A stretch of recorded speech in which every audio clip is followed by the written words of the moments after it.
बच्चों, जैसा हमने जोड़ में 3 अंकों की संख्या का जोड़ देखा, उसी तरीके से मैं आपको अब 4 अंकों की संख्याओं का जोड़ बता रही हूँ।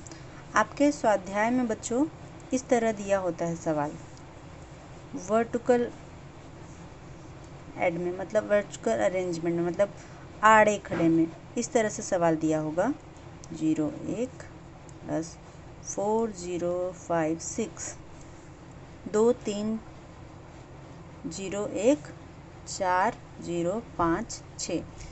ठीक है बच्चों, इस तरह से सवाल दिया होगा और आपको बोला जाएगा कि इसे खड़े विन्यास में लिखकर इसे जोड़ो। तो बच्चों, मैं आपको यहाँ पहले इकाई दहाई की तरह बॉक्स बना के बता रही हूँ ताकि आपको समझने में आसानी हो और जोड़ने में भी आसानी हो। ठीक है, हमने स्थान बना लिया इकाई दहाई सैकड़ा हज़ार। अब हम पहले पहली संख्या लिखेंगे, उसके बाद हम दूसरी संख्या को उसके नीचे उतारेंगे। तो पहली संख्या में इकाई कितनी है बच्चों? 2? नहीं तो बिल्कुल गलत। इकाई हमेशा किस तरफ होती है? इस तरफ। मैंने आपको कई बार बताया है, आपको ध्यान में भी होगा, मुझे पता है अच्छे से, मेरे सारे बच्चे स्मार्ट हैं। तो इकाई हमारी इसमें क्या है? 1 है। और इसी तरीके से दहाई 0, सैकड़ा 3 और हज़ार 2। तो हम इसी तरीके से इसे इन अंकों, इन स्थानों पर लिख देंगे। इकाई 1 है तो इकाई के नीचे क्या हो जाएगा? 1, दहाई के नीचे 0, फिर सैकड़े के नीचे 3, हज़ार के नीचे 2। ये हमने अंकों को, पहले अंकों को उतार लिया। अब इसी तरीके से हम दूसरे अंक को भी नीचे लिखेंगे। इकाई इसमें क्या है? 6। बहुत सही, वेरी गुड। तो हम पहले यहाँ 6 लिखेंगे इकाई के नीचे, फिर दहाई हमारी 5 है तो हम यहाँ 5 लिखेंगे। उसके बाद सैकड़े पे 0 है तो यहाँ हमें सैकड़े के नीचे 0, और फिर हज़ार के स्थान पे हमारा 4 आएगा। तो हमने इस तरह से लिख दिया।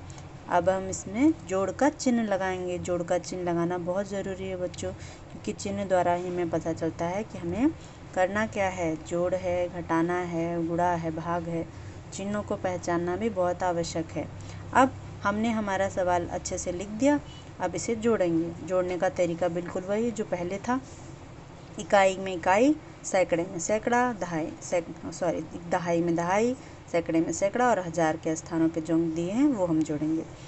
6 और 1 को मिलाएंगे तो कितना मिलेगा हमें? वेरी गुड, 7 मिलेगा। अब 5 में 0 मिलाएंगे तो क्या होगा? 0 मतलब कुछ नहीं।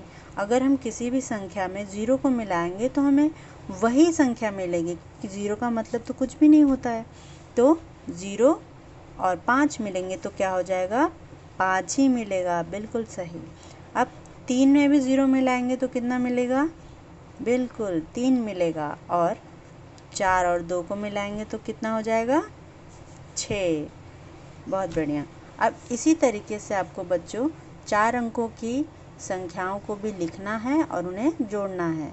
आप चाहिए तो इनका बॉक्स भी बना सकते हैं। कैसे बनाना है मैं दिखाती हूँ आपको।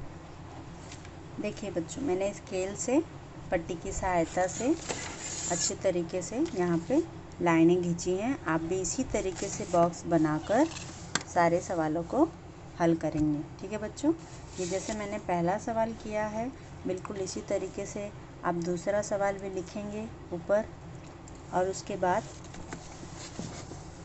इसे हल करेंगे।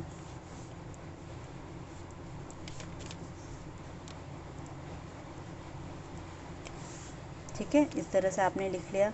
अब यहाँ पे स्थान में लिखिएगा अच्छे से, फिर स्केल की मदद से, पट्टी की सहायता से आप बॉक्स बनाइए, बिल्कुल वैसा ही जैसा मैंने बनाया है।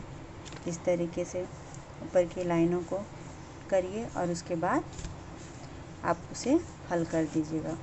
ठीक है बच्चों, यहाँ पे मैं फिर से सवाल उतार के बता रही हूँ। पहले इकाई 7 है तो यहाँ 7 होगा। पहले पहला अंक हम उतार लेंगे पूरा, उसके बाद ही हम दूसरा संख्या नीचे की तरफ लिखेंगे। पहला हमने संख्या लिख लिया। अब हमारी दूसरी संख्या 2081 वो लिखेंगे। 1 आएगा, फिर 8, 0 और फिर 2 हमने लिख लिया। जोड़ का चिन्ह लगाइए, बॉक्स कंप्लीट करिए, बनाइए और उसके बाद उसे हल करिए। ठीक है बच्चों। तो इस तरह से बच्चों आप सब सवालों को हल करेंगे, ठीक है, और मुझे दिखाएंगे।